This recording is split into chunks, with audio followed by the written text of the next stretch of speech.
Hola, soy Emile Pedraza y el día de hoy les voy a hablar sobre una pintora mexicana que probablemente muchos ya conozcan, pero el día de hoy les voy a contar más sobre su vida personal, sobre sus obras y uno que otros datos curiosos.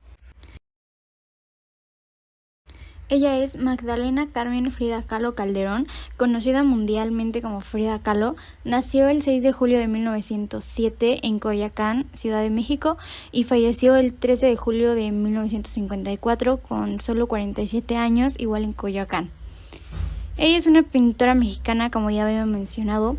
Aunque se movió en el ambiente de los grandes muralistas mexicanos de sus tiempos, Frida Kahlo creó una pintura absolutamente personal, ingenua y profundamente metafórica al mismo tiempo, derivada de su exaltada sensibilidad y de varios acontecimientos que marcaron su vida, que a continuación voy a contar.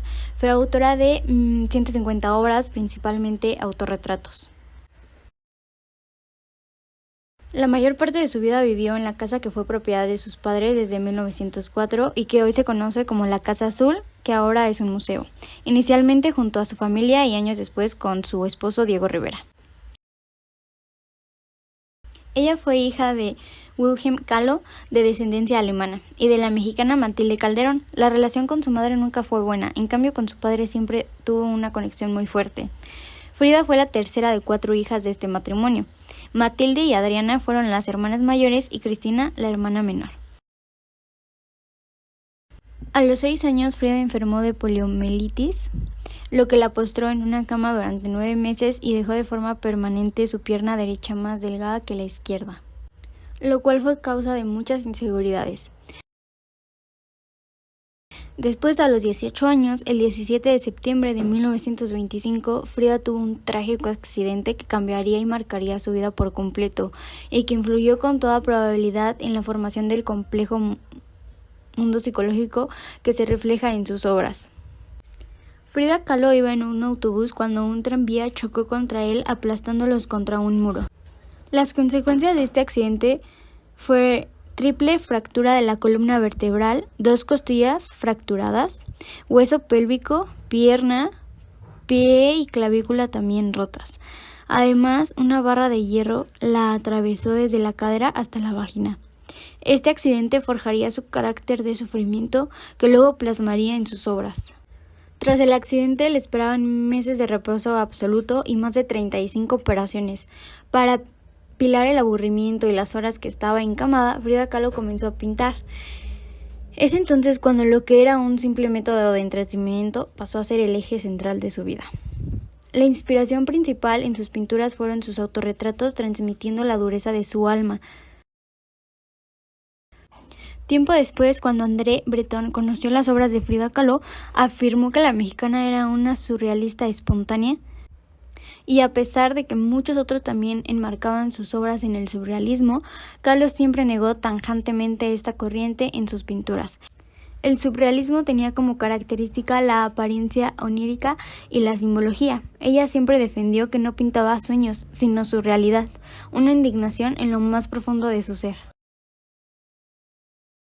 En 1929 contrajo matrimonio con el muralista Diego Rivera, separándose 10 años más tarde y volviendo a casarse un año después.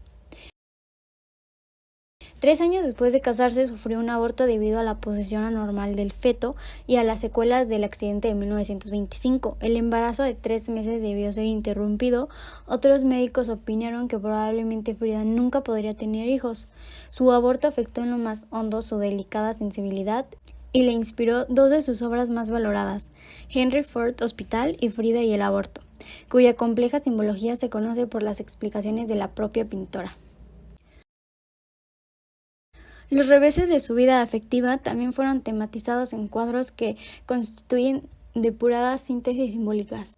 Una de ellas, titulada El corazón, donde se muestra la ausencia de sus manos, lo que expresa su impotencia y desesperación ante el enredo amoroso entre Diego Rivera y su hermana Cristina. Su corazón literalmente arrancado yace a sus pies y posee un tamaño grandísimo que refleja la intensidad de su dolor. Junto a ella, un vestido femenino que alude a su hermana, y un palo atraviesa el hueco que ha dejado su propio corazón. Por otro lado, la adopción de las formas narrativas de los exvotos tiene su mejor ejemplo en una pieza singular titulada Retablo. Frida había encontrado un exvoto que representaba el choque entre un tren y un autobús. Una muchacha herida yacía sobre las vías y la imagen de la Virgen de los Dolores flotaba sobre la escena, añadiendo a la chica su propia ceja y unos rótulos al tren y al autobús. Lo convirtió en la representación de su propio accidente. En la parte inferior escribió: los esposos Guillermo Kahlo y Matilde Calderón de Kahlo dan gracias a la Virgen de los Dolores por haber salvado a su niña Frida del accidente acaecido en 1925 en la esquina de Cuauhtémoc y de Calzada de Tlalpan. Una frase muy popular se hizo porque en una ocasión afirmó: me retrato a mí misma porque paso mucho tiempo sola y porque soy a quien mejor conozco.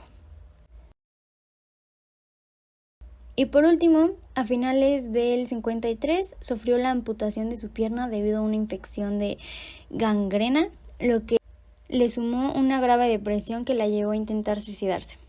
Desde la amputación de su pierna, sus ideas suicidas rondaban su cabeza y no tenía miedo en contarlas a sus allegados. Hasta en 3 ocasiones fue hospitalizada por intentos de suicidio. Finalmente, Frida Kahlo falleció en Coyoacán el 13 de julio de 1954. Nunca se supo la causa de su muerte, ya que no se hizo autopsia. Sus restos fueron velados en el Palacio de Bellas Artes de la Ciudad de México y sus cenizas se conservan en la Casa Azul de Coyoacán, el lugar que la vio nacer.